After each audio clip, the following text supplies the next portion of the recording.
All right, welcome to The Explainer. Today, we are plugging into the story of the UK's energy market. It's a real tale of grand experiments, some pretty big unintended consequences, and it all reveals a fascinating economic truth that you might not expect.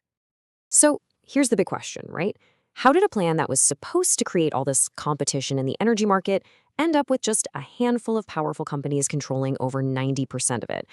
We're going to dig into how the UK went from these state-owned monopolies to the market we see today. And yeah, the really cool economic theory that, believe it or not, explains the whole thing.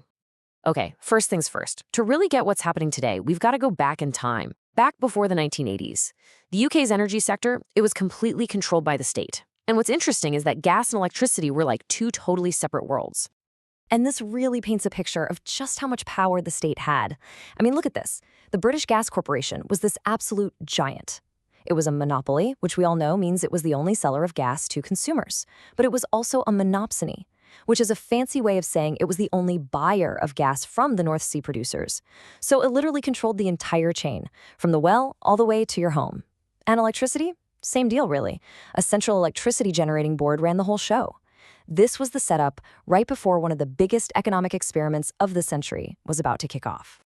All right, so when privatization hits the scene, you might think there was one big plan. But nope. The government took two totally radically different paths for gas and for electricity. So for gas, the plan was pretty straightforward. In 1986, they just took the public monopoly and turned it into a private one. Simple as that.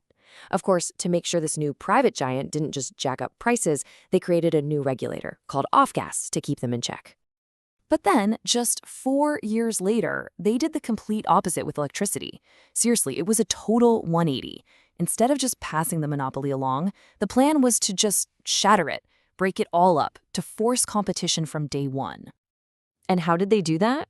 Well, they broke the industry up vertically into 4 separate pieces. Think of it like this. First, you've got generation. That's making the power. Then transmission, which is moving it across the country on the big power lines, the national grid. After that, distribution gets it to your local area. And finally, supply is the part that actually sells it to you and me. The big idea was that you could get tons of competition in the generation and supply parts of the business. And you can see this totally different thinking in how they regulated prices. They use these price cap formulas called RPI minus X. Basically, it means prices could go up by inflation, that's the RPI part, minus some amount X that forced them to be more efficient. For gas, it was just one simple formula for the whole company. But for electricity, oh no. It was this super complex web of different formulas for each of those new pieces: transmission, distribution, and supply.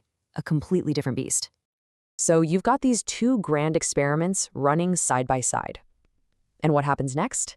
Well, the market starts doing its own thing, evolving in ways that, frankly, nobody really saw coming. This is where the theory hits the road. Things started changing fast. By 1999, you could pick any company you wanted for gas and electricity. And the lines started to blur, right? Gas companies started selling electricity companies started selling gas. Suddenly, we just had an energy market. This led to a single regulator, Ofgem. And for a while, it seemed like competition was working so well that in 2002, they got rid of all the price caps. But fast forward 16 years, and guess what? They had to bring a price cap back because people were worried prices were getting way too high. So even with this grand plan to create all this competition, the market didn't stay broken up for long. Instead, it quickly mashed itself back together into what economists call an oligopoly. Basically, a market that's run by just a few huge companies. And in the UK, they got a nickname, the Big Six. And look at that. Together, they ended up controlling over 90% of the market, exactly what the plan was trying to avoid. But, it's not the entire story. The market isn't totally locked down. Just look at the rise of Octopus Energy. It's incredible. Back in 2018, they were a nobody with just over 1% of the market. But by 2024, they just exploded, becoming the biggest single electricity supplier in the country. It just goes to show you that even in a concentrated market, a new company can come along and really shake things up.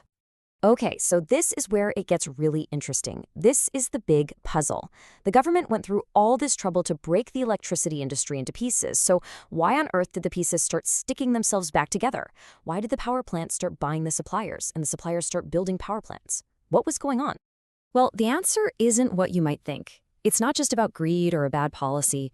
It actually comes down to this really powerful, kind of counterintuitive economic idea.